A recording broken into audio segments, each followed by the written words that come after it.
Bonjour et bienvenue dans cette vidéo, pour cette édition de l'actualité du Real Madrid, en ce mercredi 29 novembre 2023. Si t'es nouveau sur la chaîne, n'hésite pas à t'abonner et d'activer la cloche de notification pour recevoir une notification dès que je publierai une nouvelle vidéo, et mets aussi un j'aime et un commentaire pour le référencement, et ainsi me soutenir. Merci, et commençons.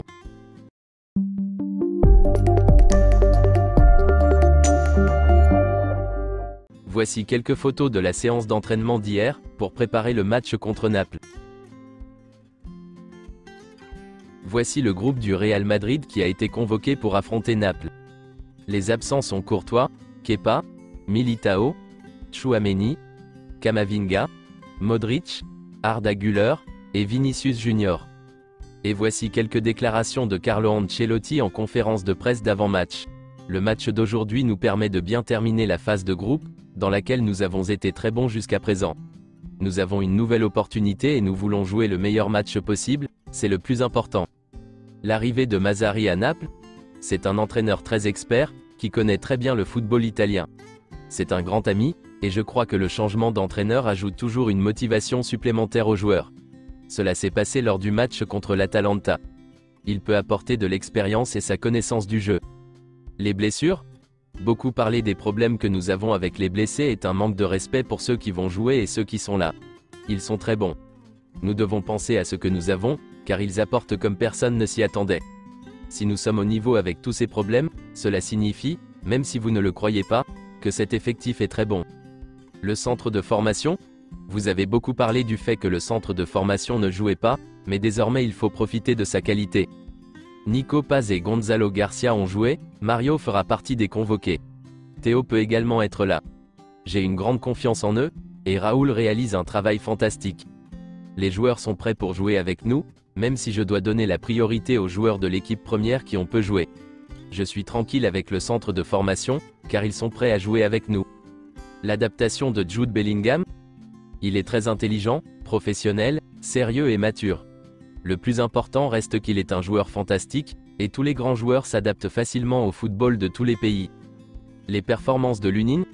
Il ne faut pas qu'il pense qu'aujourd'hui sera son dernier match, car quand Kepa sera de retour, Lunin sera en concurrence pour le poste.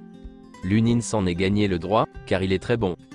La concurrence est bonne pour nous, car nous avons deux gardiens de très haut niveau qui peuvent apporter leur qualité à l'équipe. François Le Texier arbitrera le match entre le Real Madrid et Napoli. Ce sera la deuxième fois après le match aller contre Chelsea la saison dernière.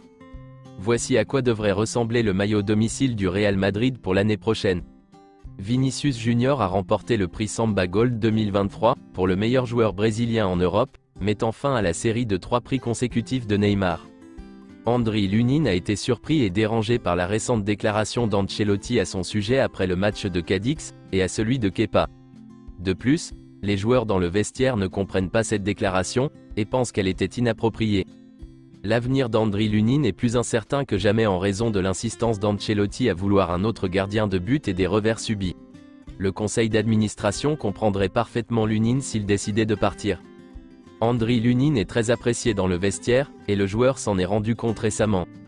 Luka Modric a passé des examens, et il n'a rien de grave, juste une surcharge. Il manquera le match d'aujourd'hui contre Naples. Il pourrait jouer contre Grenade samedi, sinon contre le Betis la semaine prochaine. Luka Modric n'a donc rien de grave, et a la possibilité d'être disponible contre Grenade samedi. Les médecins, Ancelotti, son staff et Luka Modric lui-même sont pleinement soulagés après les résultats des tests, car il n'y a rien. Il n'a pas de blessure, pas de rupture. Ancelotti lui donne du repos, et ne le mettra pas en danger contre Naples aujourd'hui. Si Modric se sent mieux ces jours-ci, il sera de retour pour jouer contre Grenade. Selon Relevo, le renouvellement du contrat de Carlo Ancelotti n'est plus qu'une question de semaines. Le Real Madrid veut finaliser le renouvellement du contrat d'Ancelotti avant Noël. Le Brésil l'attend, mais Ancelotti donne la priorité au Real Madrid. Selon certaines rumeurs, Carlo Ancelotti a reçu une offre de Manchester United. En effet, d'après les informations de la Cadena Copé, Manchester United souhaiterait s'offrir Carlo Ancelotti pour remplacer Erik ten Hag, en difficulté en ce début de saison. 6e de Premier League avec 24 points, et dernier du groupe A en Ligue des Champions, Manchester United est malade, et Carlo Ancelotti pourrait être le sauveur des Red Devils. C'est donc un défi de taille qui attendrait Carlo Ancelotti, âgé de 64 ans. Mais pour l'heure, rien n'est encore acté, et la saison est loin d'être terminée. Alphonso Davies et le Bayern sont actuellement en pourparlers pour un nouveau contrat, mais les discussions sont compliquées. Si le Bayern estime qu'il ne prolongera pas, le joueur sera à vendre l'été prochain. Selon le média français L'Équipe, le Real Madrid est très intéressé par le joueur de Lille, Léni Yoro, qui est âgé de 18 ans. Le PSG est également très intéressé, tout comme les clubs de Première Ligue. Le prix du joueur l'été prochain sera compris entre 40 et 50 millions d'euros.